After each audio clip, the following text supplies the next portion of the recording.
নমস্কাৰ বন্ধু বান্ধৱীসকল, আজি তোমালোকলৈ এই লখিমপুৰ ডিষ্ট্ৰিক্টত হৈ যোৱা এই টেষ্ট এক্সামিনেশ্যনৰ কুৱেশ্যন পেপাৰখন লৈ আনিছোঁ। কুৱেশ্যন পেপাৰখন এনেধৰণৰ: অসমীয়া সাহিত্যৰ বুৰঞ্জী প্ৰণেতা হিচাপে পৰিচিত সাহিত্যিকগৰাকীৰ নাম কি? খ আহিছে ভাৰতীয় সংস্কৃতিৰ প্ৰাণ কি? গ উৱলি যোৱা চাদৰ গ্ৰন্থখনৰ লিখক কোন?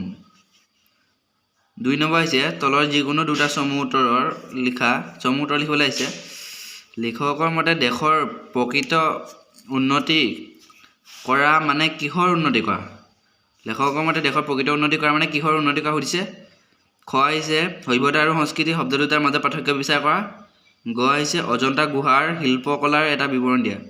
3 নম্বৰ প্ৰশ্নলৈ গৈছোঁ। কিমান চনৰ পৰা কিমান চনলৈ অসমৰ বিদ্যালয়ত বাঙালী ভাষা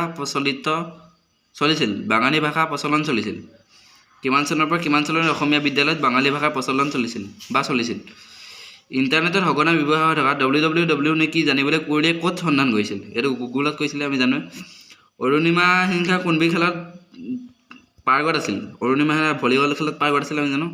4 নম্বৰ প্ৰশ্ন আহিছে চমু উত্তৰ লিখা। লগে লগে সংস্কৃতিৰ ৰূপান্তৰ ঘটিল। কিহৰ লগে লগে সংস্কৃতিৰ ৰূপান্তৰ ঘটিল বুজাই লিখিবলৈ কৈছে।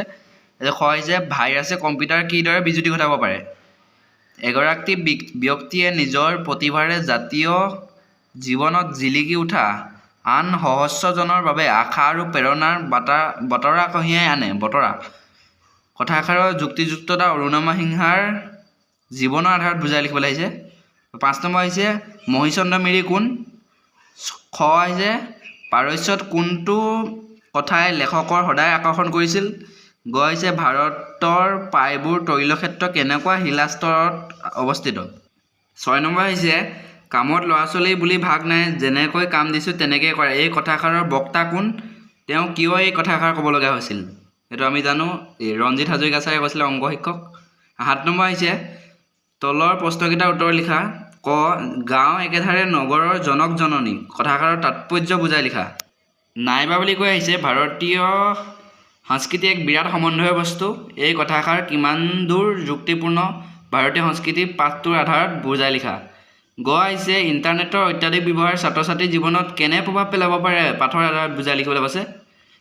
6 নম্বৰ আহিছে ক এক সংমিশ্ৰিত সংস্কৃতি সম্পন্ন জাতি, ইয়াক নুই কৰাৰ কোনো যুক্তি তৰ্কৰ আৱশ্যক নাই। এইটো যিকোনো এছোৱা ব্যাখ্যা কৰিবলৈ কৈছে। খ আহিছে দেখা যায় সকলোৱে বান্ধি থোৱা এনাজৰীডাল আছিল অসমীয়া ভাষা। এইটো ব্যাখ্যা কৰিবলৈ আহিছে। তলৰ যিকোনো তিনিটা অতি চমু উত্তৰ দিয়া। 9 নম্বৰ হৈছে কবিয়ে বান্ধৱ বুলি কাক সম্বোধন কৰিছিল? খ আহিছে জিকিৰৰ ৰচক কোন? গ আহিছে জল স্থল আৰু ক'ত দেৱতাৰ মহাঅভিধান চলিছিল? জল স্থল আৰু অন্তৰীক্ষ অৰ্থাৎ এই আকাশত দেৱতাৰ মহাঅভিধান চলিছিল, আমি জানো নিশ্চয়। ঘ আহিছে অঘৰীয়াত্মা কাহিনী নামৰ গ্ৰন্থখন লিখক কোন?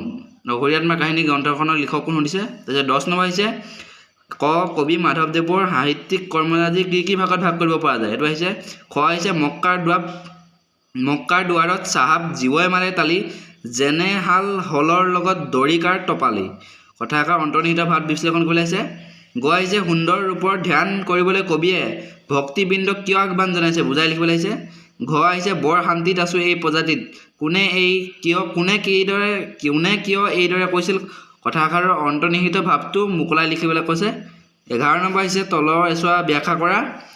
ক আহিছে সহস্ৰ বনয়ে যাৰ নপাৱন্তা সীমা, অধমে জানিবা কেনে তোমাৰ মহিমা। এইটো আহিছে। তাৰপিছত খ আহিছে দেও মাৰি পাৰ হৈ জীৱক আছে চাই, চোৱা জীৱসকল ভেলৰে বিলাই।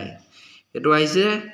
তাৰপিছত 12 নম্বৰ আহিছে মই অসমীয়া কবিতাটোৰ মূলভাৱ লিখা অথবা দৃষ্টান্ত কবিতাটোৰ সাৰাংশ লিখা। 13 নম্বৰ কোৱা হৈছে তলত দিয়া যিকোনো দুটাৰ ব্যাস বাক্য সমাসৰ নাম লিখা। ব্যাস বাক্য সহ সমাসৰ নাম লিখিবলৈ আহিছে। ব্যাস বাক্য সহ সমাসৰ নাম লিখিবলৈ আহিছে। মাহ চাউল হাতে বোৱা পঞ্চামৃত।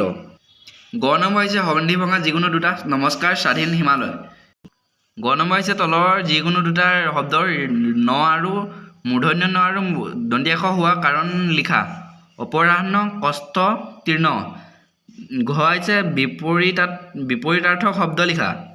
সপোন মৰণ এটা শব্দ প্ৰকাশ কৰিবলৈ আহিছে। 19 নম্বৰ ঘোঁৰা ৰখা ঠাই ডাঙৰি কঢ়িয়াই আনিবলৈ ব্যৱহাৰ কৰা সঁজুলি। কি প্ৰত্যয় লগ লাগি আছে ভাঙি দেখুওৱা কপহুৱা ইৰাণী অৰ্থ প্ৰকাশ হোৱাকৈ বাক্য ৰচনা কৰা যিকোনো দুটা ক'বলৈ কৈছে কাপ কাকত তাৰপিছত চকুৰ দুটা দাঁতৰ হাল চকুৰ কুটা দাঁতৰ হাল হাতলৰ চকুৰ কুটা দাঁতৰ হাল হাতলৰ মানে চুৰ কৰা বুজায় আৰু চকুৰ কুটা দাঁতৰ হাল মানে দুষ্ট বুজায় মানে শত্ৰু বুজায় লিখিবলৈ বাক্য ৰচনা কৰিবলৈ দিছে অৰ্থ প্ৰকাশ হোৱাকৈ তলত যিকোনো দুটা প্ৰশ্ন উত্তৰ লিখা আহিছে 14 নম্বৰ ক ভাৱ সম্প্ৰসাৰণ কৰা নৰসেৱাই প্ৰকৃত নাৰায়ণ সেৱাটো আহিয়ে থাকে বেছিকৈ এইটো কমন কুৱেশ্যন খ আহিছে তোমাৰ বিদ্যালয়ৰ ছাত্ৰ ছাত্ৰীৰ খেল ধেমালিৰ অধিক সা সুবিধা কৰি দিবলৈ তোমালোকৰ বিদ্যালয়ৰ প্ৰধানলৈ তুমি ছাত্ৰীৰ একতা সভা সম্পাদক তালিকা আবেদন লিখিবলৈ আহিছে এইটো পাৰিবা তোমালোকে গ আহিছে তোমাৰ অঞ্চলত খোৱা পানীৰ যোগান হঠাতে বন্ধ হোৱাত সেই সুবিধা পুনৰ পাবৰ বাবে প্ৰশাসনৰ দৃষ্টি আকৰ্ষণ কৰি স্থানীয় বাৰ্তা কাকতৰ সম্পাদকলৈ এখন প্ৰতিবেদন লিখা তাৰপিছত 15 নম্বৰ আহিছে তলৰ যিকোনো বিষয় এটা ৰচনা লিখা এখন তোমাৰ প্ৰিয় গ্ৰন্থ আহিছে মোবাইল ফোন আহিছে ছাত্ৰৰ কৰ্তব্য আহিছে 16 নম্বৰ আহিছে বৈচিত্ৰ্যময় অসম নামৰ দুটাপাঠটোত সন্নিৱিষ্ট যিকোনো দুটা জনগোষ্ঠীৰ সমূহ পৰিচয় এইটো আহিবে কমন মেডিকটো আহিব এইটো তাৰপৰা 17 নম্বৰ আহিছে চমুটোকা লিখা পদ্মশ্ৰী যাদৱ পায়েং কলাগুৰু বিষ্ণুপ্ৰসাদ ৰাভা যোগেন্দ্ৰনাথ হাজৰিকা যিকোনো দুটা ক'বলৈ কৈছে যিকোনো কৰিলে হ'ল এতিয়া আমি গ্ৰুপ বিলৈ আহিছোঁ খ বিভাগ 18 নম্বৰ আহিছে ক কানাই চাদৰি নামৰ পাঠটি কোনখন পুথিৰ কোন অংশৰ পৰা লোৱা হৈছে এইটো পাৰিমেই আমি কপিল মুনিৰ মাতৃৰ নাম কি আহিছে অসম কেশৰী কাৰ আখ্যা দিয়া সেইটো আহিছে 19 নম্বৰ আহিছে তথাপি তোহাকত দেশন্তে দাৰত